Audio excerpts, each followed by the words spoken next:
Oh my life, look at this armor set. It is bloody gorgeous. Want it for yourself? Let's talk about how to make it. Title Update 1 has dropped in Monster Hunter Wilds, and with it we have the return of the epic Zoh Shia fight, this time a high rank version rather than the low rank version at the end of the campaign. And oh my goodness, oh my damn, it is actually pretty tough. It is not a cakewalk like some of the other fights in Wilds. It'll take you quite a bit of time, the damage is good, it's quite relentless. This is really up there with your 4 or 5 pip tempered gore magalas, that kind of stuff. You'll have to be HR 50 or above in order to take the quest, after which it'll show up randomly in the ruins of Wyveria, similar to how Jinder Hard shows up. Once it pops up, you can take on the quest and save it as an investigation to do it another 3 times as well, which you're absolutely going to want to do because we have Zoh Shia Armor Sets to make up. And it is seriously tasty, not gonna lie, we have some juice here. The Numinous Beta set comes in with 5 levels of Agitator, 3 Elemental Absorption, 2 Recovery Speed, 1 Counter Strike, and 1 Coalescence. Agitator, you say? One of the top end skills for increasing attack power and affinity, which is guaranteed on every monster because every monster enrages, and it's the same across all weapons. Yeah, that one. All 5 levels baked into the beta set as well, not even going into the alpha one. So we're off to a pretty strong start here. Elemental Absorption can be pretty good if you've got an elemental build. After taking elemental damage, temporarily grants you element effects, boosting the amount of elemental attack you have on your weapon, whatever type it is, and resistance to the element taken by 8. 2 levels of recovery speed, which we're about to see is actually super cool for this armor set, speeds the healing of recoverable damage, the red portion of the health gauge, at triple the speed at level 2 and quadruple the speed at level 3. Kinda spicy. 1 level of Counter Strike giving you plus 10 attack when you get knocked back. For 30 seconds at level 1, it's a very strong skill. A single level of Coalescence, if you're fussed about that, cool. If not, that's fine. But what I am excited to talk about is the armor set bonus, Zoh Shia's Pulse. The 4-piece bonus gives you super recovery too, an armor skill you may be familiar with from previous titles. This allows the health gauge to continue to recover up to the maximum value, your full HP, even if there is no red portion. What that translates to is you will continue being healed with health regeneration after the red recoverable HP is restored. Basically, you get health regen. It's very cool. I find it super fun to play with, gives you great sustained survivability, makes you feel really tanky, perhaps even opening up a slightly different playstyle. I swapped the braces for the Guardian Arc-Veld ones, which have 2 levels of weakness exploit on them, allowing me to very easily use all the good decoration slots that the Zoh Shia armor set comes with to pretty easily get to 5 weakness exploit, add in your maximum might if you want to. It's good stuff, while still benefiting from the 4-piece Zoh Shia armor set bonus to play around with super recovery too. I put 1 more level of recovery speed in to get it to level 3, so that the red portion of your HP bar, recoverable HP, restores at quadruple the normal speed. I've also taken 3 levels of recovery up over here, because 1, it's a skill that I just love taking, I get a lot of utility out of it, and 2, if this works the same way that it did in previous titles, recovery up is actually the skill that it uses to boost your healing beyond the red portion, as what super recovery does is it heals you beyond your red recoverable HP. Recovery speed will boost how quickly that gets done before super recovery then kicks in. Whether or not in Wilds it does take recovery up, I'm not sure, that will require further testing, but it's a fantastic skill that boosts your healing by 30%, so take it. Here you can see super recovery 2 at work. Every time I get knocked down, that red HP gets recovered super fast, which then allows super recovery 2 to kick in, and you can see I'm recovering HP beyond the red portion, ticking away trying to get all the way up to maximum HP. I also took it out on a real hunt scenario versus a Guardian Ebony Odogaron, and provided you're not constantly getting smacked around, each time you do sustain a hit, you're fully recovered from it in no time at all, and back to full health. Bearing in mind that your Palico heals you as you're going as well, you'll find very little reason to use a potion. I didn't use one the entire hunt. I also took it out versus a 5-pip Tempered Rey Dau, some of the hardest hitting content in the game, and the effect was similar. When I got whacked, that was bad news, and I kind of didn't want to take too many hits, but provided you have pretty solid gameplay for the most part, other than getting smacked every now and then, you just healed it back up. It was awesome. Beyond this, it has some very nice synergy with healing hunting horns, the Rathian healing hunting horn over here. With the health regeneration echo bubble, you're getting a double whammy of health regen. With each whack you're taking from the training dummy here, you recover the red portion really fast, and then just get boosted up to maximum HP HP before the next hit even fires out. That's crazy. Remember, for this Echo Bubble buff, you don't have to be stood in it the entire time. You just have to wander into it to get the buff active, which then stays with you for 10 seconds or so after you walk out. But that's not all. There's something even more exciting. If you play the recovery speed large song, that hypercharges the speed at which you recover your recoverable red HP. Now, alongside your 3 recovery speed skill quadrupling that speed, you basically instantaneously get that HP back, allowing super recovery to try and heal you up to your maximum HP. And the reason this is even more exciting than the Echo Bubble, which does provide better healing with the double health regen, is that you might not actually want to use Hunting Horn. Maybe you don't use it. If you do, and you're using this Rathian one, do both. Awesome. Let's say you use Sword and Shield like I do, or any other weapon. Just take the Hunting Horn out as your second weapon, play your recovery speed large song, swap to your main, and get going. This song lasted the entirety of this Tempered Balahara fight, finishing just as I got the final blow. So I think it lasted around 4 minutes, even though I played the song and then swapped the weapon to my main, which I believe does cut the song times. Or at least I think they said it does, I can't quite recall. My Balahara brother in Christ got utterly dicked on. I was pretty much on full HP the entire time. It was really cool. And anytime I do get properly smacked away, that's activating my Counter-Strike. So thanks for the attack boost. If you want to lean further into Counter-Strike, you can. If you want to use Elemental Absorption and the Zoh Shia Gauntlets, you can. It's all highly flexible. Play it how you want to, use it how you like. Just have fun with it. I'm gonna leave you with a full Guardian Ebony Odo fight and the full Balahara fight as well, just so you can see how it performs in a real hunt scenario without any fast fancy editing, and see if it gives you any ideas on how you'd want to use this armor set. Perhaps start incorporating peak performance if you're finding you're at full HP all the time. I don't know. If you do enjoy my Monster Hunter videos, subscribing is the best way to support, and it's completely free. But either way, enjoy the hunts, and until next time, I'll see you in the Forbidden Lands.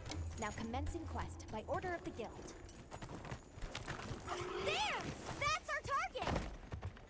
The guild sent us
for that one.